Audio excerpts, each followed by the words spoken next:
கிட்ட பேச போற மணிக்கணக்கா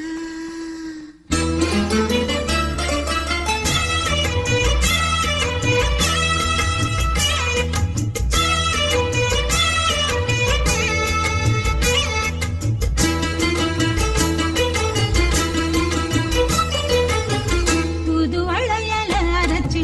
தொண்டையில தான் நினைச்சி மாமன் கிட்ட பேச போற மணிக்கணக்கா